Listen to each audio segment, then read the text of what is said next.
Hello, everybody. Today, um, we have a retrieval. We have a retrieval today. It is January 28th, and make sure to click on the retrieval practice link. So it's Thursday, January 28th. So make sure to click on the retrieval practice link. Put your name in there, first and your last name. Click beside your teacher's name. And you got some questions in here that are going to be not related to our math and some that are. So for the ones that are, go ahead and answer all of them. But for the math related questions, make sure to use your notebook. If you have to, use your notebook to solve the problems. So once you finish that, go ahead and click submit. And again, today is Thursday, January 28th. Today we're continuing our study of fractions. Today is equivalent fractions. So we're on lesson number 4 of equivalent fractions. And this is your multiplication table here that's here as a resource for you. These next couple slides here is just for you to insert a picture of your work because your teacher has to be able to see your work in order to give you credit. Our learning targets for today. The first one, I will expand my thinking of fractions by exploring how to model equivalent fractions using the area model, and I will create visual models and written explanations to explain my thinking. Our essential questions, why might it be important to understand equivalence, and why is unit size important in mathematics? We'll continue to build upon those. And we're back to our vocabulary, guys. Remember, all week long, you already have these written in your notebook, and we're going to keep reviewing them. Equivalent, remember, means having the same value. Equal parts, parts of the whole that are the same size. Fraction, part of the whole that is split into equal parts. Numerator, the top number in a fraction. Denominator is the bottom number in the fraction. And this one is going to be for our live class here, but this is just still a reminder about our vocabulary words. And on our next slide, it says time for reading. So for this one, you're going to be able to use a Jamboard or your notebooks to solve this problem. Time for reading. Jamal read his book for 4/10 of an hour after school. Isaiah read his book for 2/5 of an hour. Who read longer? How do you know?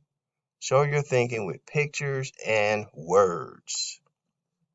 All right, so I'm going to show you the Jamboard. All right, so here's our Jamboard, guys. Time for reading. Jamal read his book for 4/10 of an hour after school. Isaiah read his book for 2/5 of an hour. Who read longer?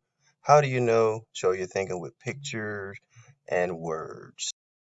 All right, so what I've done is I've got a drawing here, guys, and the J is representing Jamal.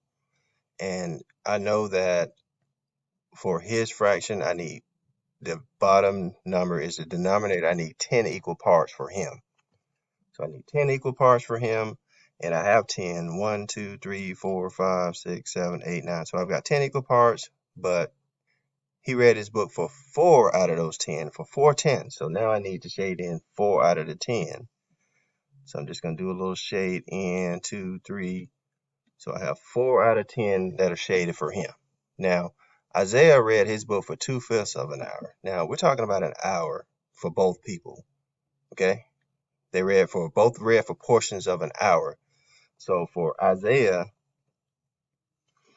I need to make one that's going to be the same size, same length as Jamal's.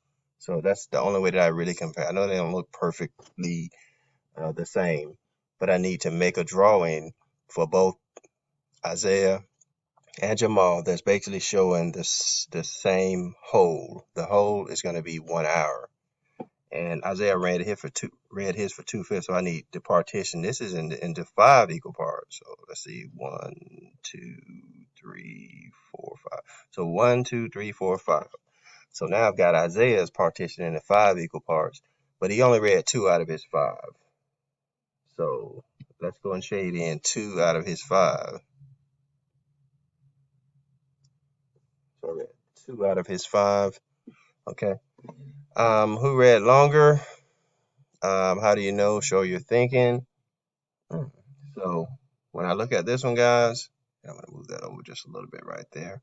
When I look at this one, they basically have the same amount shaded in. They're even. So they both have the same amount shaded in. So 4 out of 10 is equivalent to 2 out of 5. So 4 out of 10 is equivalent to 2 out of 5. Okay. And how do I know they both have the same amount shaded in? So I'm going to write it right here. They both have the same amount shaded in.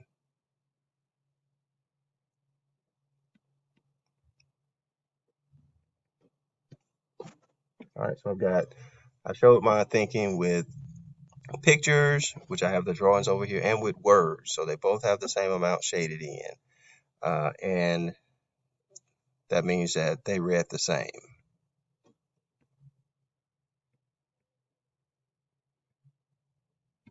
So they read the same amount. Okay.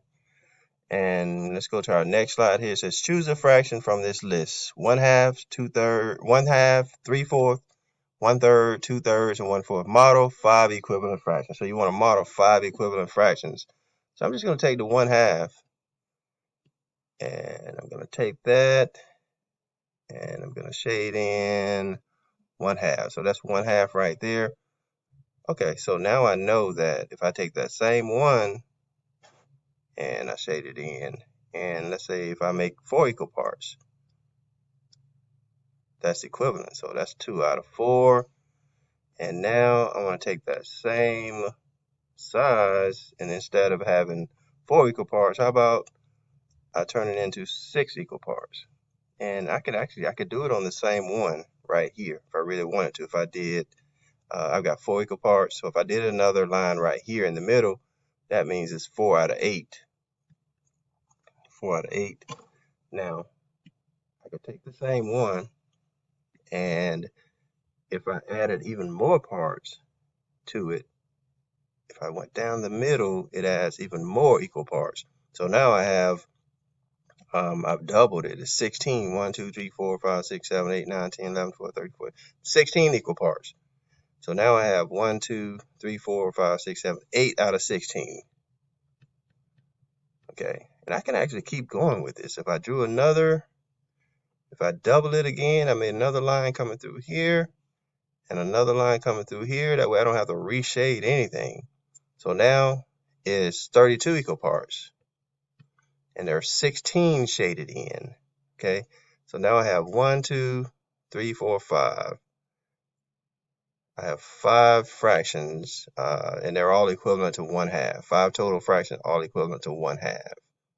Okay, and I actually could do, you could keep going with this one if you really wanted to, guys. You could draw for the 8/16 or 16/32. I could have drawn different rectangles for that, but I've already got it shaded in for this one here, and that's why I went on and kind of partitioned it into more equal parts, so I didn't have to change it. So I want you to go ahead and choose something that's different than the 1/2. Choose another one up here to do something similar to what I did. Make sure to write out what the equivalent fractions are. And so on our next slide here, guys, this is we're still continuing to explore equivalent fractions.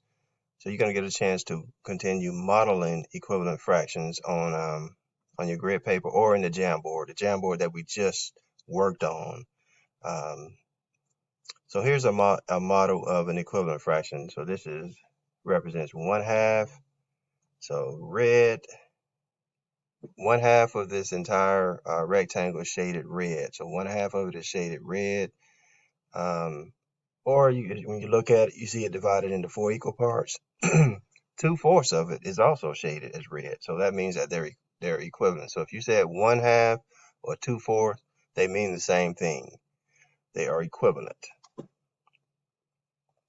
And on our next slide, you're going to be able to model And I've got so we got some fractions that are already on there.